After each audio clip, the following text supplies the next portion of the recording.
Hello, everyone. Welcome to the very first episode of this two-part series I have created called Black Group Economics. My name is Kevin Jenkins, and today I wanted to outline some solutions as we as African Americans can do to help battle with the racial injustices that we're facing here in America. I know many of you, including myself, have been disappointed and also in an outrage in the response to a lot of the black men that have been murdered by white officers due to police brutality. I know you all are very familiar with the recent occurrence of George Floyd, and it's definitely a trying time that we're in now, but we all have to be able to move with faith and hope, and let's be more strategic than operating in our emotions, because that's what the adversary wants us to do. So I know you all are also familiar with Ahmaud Arbery, which was a 25-year-old black man in Brunswick, Georgia. He was jogging and he was killed by two white supremacists. So this topic in this series is very important to me to just shed light on the disadvantages that African Americans have compared to other ethnicities here in America. And what I want to talk on part one in this series is how you all out there can invest in the stock market, specifically for African Americans. I think that's very important for us because we tend to be more consumers than investors. I mean, we're more of wanting to spend our money instead of wanting to invest it and plan for the long term.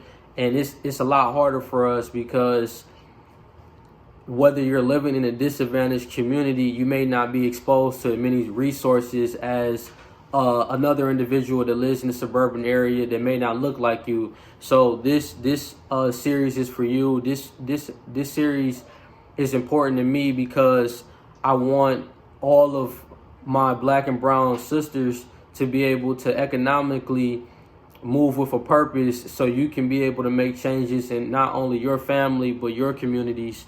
And that should be the goal for all of us. The second thing that will be discussed in this part one series is equity crowdfunding, which is an excellent option when you're looking at trying to receive funding for your business idea, especially for startups, other black entrepreneurs that have great businesses that they've just started or they're building. It's a great platform. So let's go ahead and dive into the conversation.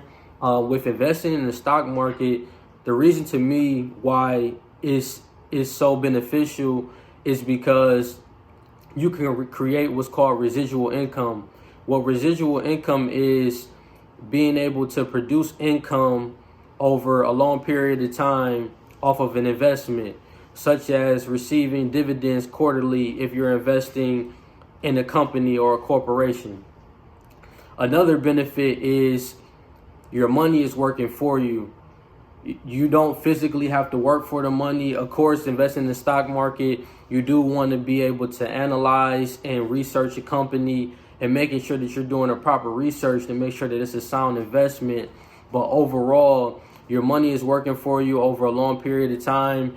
And you also have diversification if you're investing in an index or a mutual fund, which essentially you're investing in an index. You're investing in a fund, but it's matching the index of, let's say, for example, the Standard & Poor's 500. And you also have a portfolio of stocks from different companies. So rather than investing in just one individual stock, you have the flexibility of a range of stocks in one fund. So those are just some of the benefits. I wanted to break down some statistics of kind of our consumer buying habits and why we need to be moving more to investing and having an investor mind state. So according to the Multicultural Economy Report, they stated that African Americans have consuming buying power of $1.3 trillion. That's how much our demographic spends on a yearly basis. Now, Caucasian Americans, they have the largest U.S. market share here in America. but their consuming buying power is a lot lower. So they tend to invest their money at a much higher level than us, and their consumer buying power is very low. So they're very strategic in their communities on how they operate economically. Along with this, I noticed that scaling and profitability is also a concern for Black entrepreneurs and Black-owned businesses. According to the Small Business Administration, they stated that over 19 million businesses in America are white-owned, or 70.9% of all U.S. businesses. So that shows you just how much equity that white-owned businesses have here in America. Now, with African Americans, we only own about 2.6 million businesses, or 9.5% of all U.S. businesses. So there's a big discrepancy right there from the ownership of what we have here, our market share of what we have here in America. I even looked into what the Latinos have, because I always like to see what other minority groups that we can mirror to be able to get to the level of what white ownership is here in America. And Latinos own 3.3 million businesses, or 12.2% of all American businesses. So that shows you that there is an opportunity for us to potentially collab with Latino businesses, so we can be able to have more equity, so we can own more businesses here in America and have more Black ownership and building our communities. Now, the 19 million businesses that I mentioned that are white owned, they have 88% of all overall sales, and they control about 86.5% of all U.S. employment. So that's why at the beginning I said the white owned businesses have the largest U.S. market share, because as you can see right here, they control 86.5% of all U.S. employment. Now, with African Americans, we only have about 1.3% of total American sales and 1.7% of the nation's employees.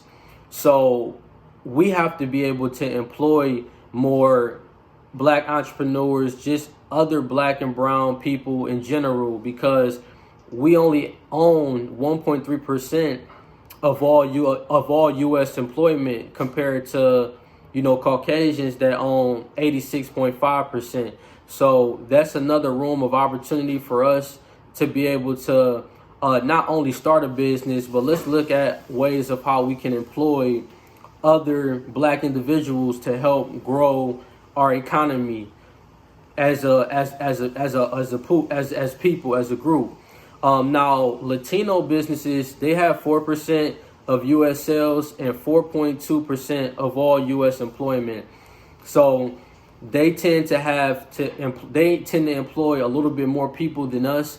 So we definitely need to have conversations with our other Latino businesses, the other minorities within our communities, to kind of look at their behavior, mirror their behavior, so we can be able to expand our economic footprint as Black entrepreneurs and other Black-owned businesses.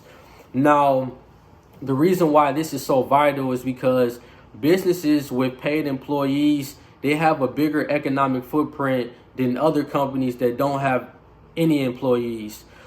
Firms without employees, they tend to have a lower annual sales compared to firms with employees. So I also did more research and found that 57.9% of businesses with paid employees have annual sales of more than $250,000, compared to 25,000 of companies with no employees.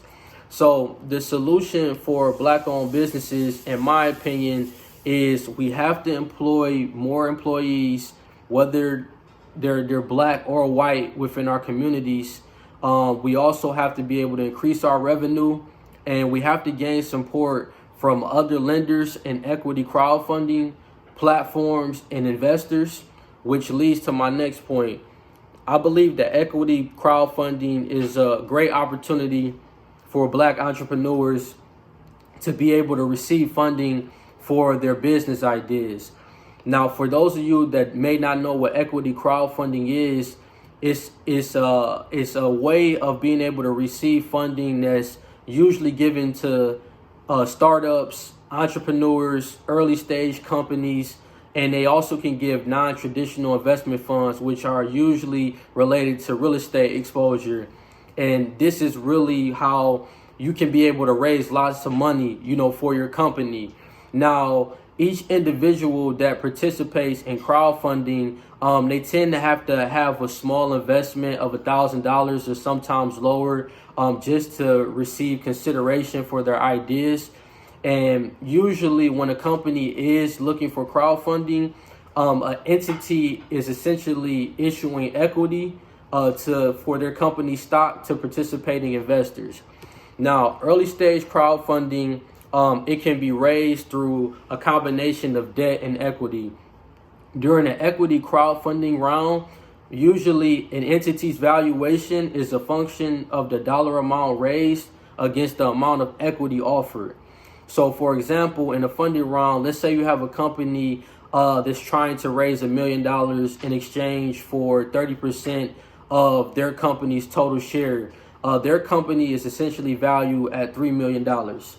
So crowdfunding is great for black entrepreneurs because it allows startups to be able to get into thousands of potential investors, and also it can expedite the funding process for interested investors. So not only is it a great opportunity for black-owned businesses out there to be able to get in front of other investors and receive funding. Let's say you have a growing black-owned business that's already in our community, and they're looking at ways of how they can collaborate with other black entrepreneurs and other startups and be able to grow the community. It's a great platform, and I think that's how we can work together to be able to build our communities. Now, some great crowdfunding platforms that I wanted to give you all that are great for you to do research on is AngelList, Circle Up. You have the Tulsa Real Estate Fund, and also you have what's called the Community Development Financial Institutions Fund. Now, the Community Development Financial Institutions Fund is a great fund because it plays a great role in generating economic growth and opportunity of some of our nation's distressed communities. And what this fund does, essentially, from the research I found online, is it tailors resources and programs where they invest federal dollars into economically disadvantaged communities. So any community that is disadvantaged, they have the opportunity to be able to look at this fund and receive resources and funding to be able to build the economics in their community. So I think that we all need to look at that as well. And, overall, this method allows us to collaborate and share our resources with other African-American businesses. And I believe that ultimately, this will allow us to leverage our relationships and work with other successful black entrepreneurs to obtain and give access to capital. So that's a little overview of part one of Black Group Economics. And as I stated earlier, I believe that investing in the stock market is one great way for us, and then also the crowdfunding. Now, I also will be releasing part two, so please stay tuned for that. And thank you all for tuning in. Take care.